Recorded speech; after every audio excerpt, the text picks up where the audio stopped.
All right, this is the second part of the little yard tour I started this evening. So this part of the house is going to be the least tended to, but hopefully again it will just give you some ideas. So let's get started. As you can see, we are a monarch way station, so we've provided what monarchs need to lay their eggs, raise their young, eat food, nectar, milkweed, all the things. So different varieties of coneflowers, evening primrose, another kind of goldenrod.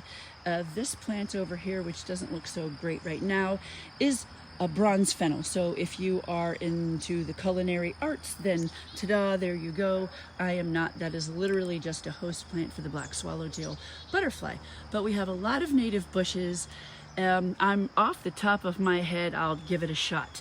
Arrowwood viburnum, definitely a willow, and a buttonbush. Those are definitely it. Hummingbird mint, sneezeweed, which is a fantastic flower. It's a native perennial. I love this thing, but that is literally its name is sneezeweed. And another kind of aster that stays nice and tidy and low, whatever kind of aster that is. I wish I had that on the other side. Anyway, but you can see what all of this has created is a nice barrier between us and the neighbors. I like them just fine, but when I'm outside, I like my solitude, to be quite honest with you. So, and look, I have to show you one little thing, is in Ireland, they name their places, where they live. So Lothlorien, clearly I am a Lord of the Rings fan, so ta-da! Anyway, one of the non-native things, I think this is non-native, is an Annabelle's hydrangea, a snowball hydrangea. Anyway, these giant puffballs are now no longer in bloom, but these make really great dried flowers, or you can just let them sit out here and rot, which is clearly what I'm doing. So anyway, look, we've had a construction project, but what I'm really trying to point out here is this all used to be grass, okay? So ignore that and ta-da, our trash cans. Nobody needs to see that. But these two trees, bushy tree things, are the American elderberry. So what this is creating is a nice shaded walkway, okay? And again, this has really taken a hit this summer because we have had a massive chicken coop project, but you can still see the point is the same. We are taking what used to be grass and do nothing and put in native plants. So this would be, I will tell you also, this used to be full partial sun, and then this high bush cranberry, which is a native bush, I love it, was really dying, okay? And it created a lot more sun because this was all like yucky. Anyway, now you can see it's healthy. It's providing berries that you can't eat. I mean, I think eventually you can do something with them, but you can't just pick these off the tree.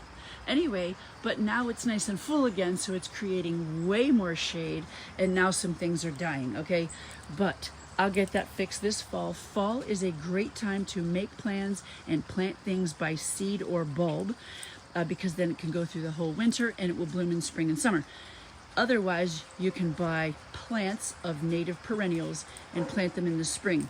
You cannot plant those seeds in the spring. Typically, they will not germinate. I won't bore you, but it's called a cold stratification period. They need to go through a winter in order to germinate in the spring. Okay, so fall is when you plant by seed and bulb. Anyway, here we have the regular old ironweed. It's beautiful. It's kind of flopping over, and so next year I will probably put those in like a, what do you call that thing? Like a wire holding mechanism, like a, whatever it's called. I can't think of it anyway.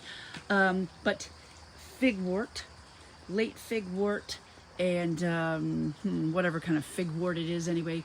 Pollinator rockstar, I have it scattered about, and it looks like little tiny orchids. So that's a great thing to have. This is a lace cap hydrangea. Usually a lot more flowers than this in the spring, but not really native, but it isn't hurting anything. And I do have bees that go all over that too, so like, why not, right? So let's just walk here. I'll kind of keep my trap shut just a little bit. There is a native honeysuckle in there. It is a bush honeysuckle, not invasive. Another water feature, always great to have for a variety of reasons. Spice bush, host to the spice bush swallowtail. And this is a blue stem goldenrod, great for shade. But overwhelmingly, I'd like to share with you that paths make your yard more magical.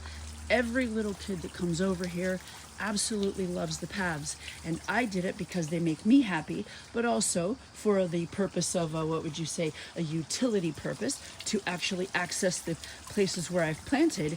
But it just works for all of the things, practical and emotional.